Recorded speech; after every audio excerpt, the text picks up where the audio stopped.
You know, a lot of challenges in the beginning is figuring out, we've got this amazingly vast, highly respected, highly followed, very well-read property. How do you bring that to a game and do it justice? There are so many different things within the books that were clearly had to be a certain way. There was so much strife about whether we were going to do Tom Bombadil at all, and the conversation about, well, Tom Bombadil wasn't in the movies, and there's a reason why it was cut. We had a very strong belief on what we thought was going to make this story great. It's such a long road to get to where we are today, and there are so many different things that I can look at now and say, that was definitely the right decision, and Tom Bombadil was definitely the right decision. So at launch, it was, we had 8 regions. We kind of worked our way through the Shire. We ended up in Angmar. It was we thought, huge world at the time. In fact, I think at the time it was one of the largest pieces of landscape ever released for a game. Eyes and ears and hearts and minds and everything opened up to us to see how we addressed, how do you do a story in this world?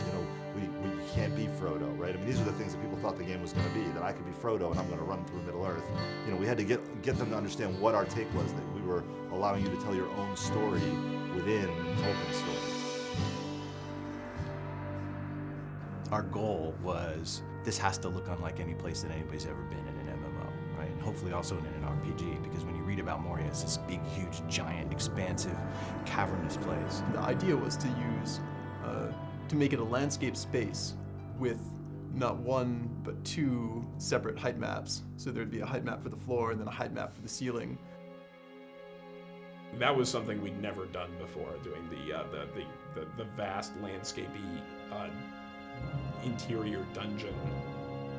It's really hard without a date file and without having sky and clouds and sun and all the colors that brings in. And you could have 2 stretches that have the same grass pattern, the same little huts, and you swap out sunny blue sky for crazy red, green, shimmery, evil thing, and it totally changes the look and feel. Not having that in Moria, it was much more challenging. challenging, yeah.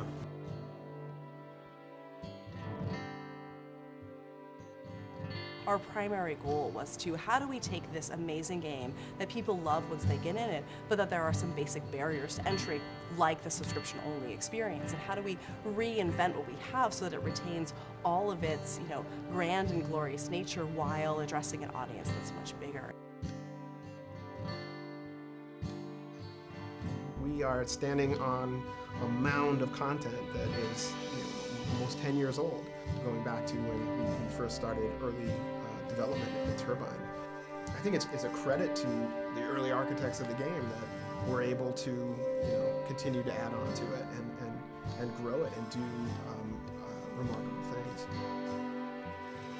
Coming into Rohan, we have a totally new space. We have a totally new way of playing across it. And I think that being able to go out on these vast plains and ride your war steed and challenge these, mounted bands of marauders, I think we come to a whole new chapter in Middle-earth. This is where the War of the Ring begins. At a high level, we're sort of, the training wheels are coming off, we're out of Eriador, we're east of the Misty Mountains, into the very epic, action-oriented portion of the fiction. And being able to tell that story is extremely exciting. Both has grown and gotten stronger over 5 years. Which is a huge testament to this game and to this team. The team has grown, the game has grown. We're not slowing down, anything, we're speeding up. It's going to be a fantastic 2012.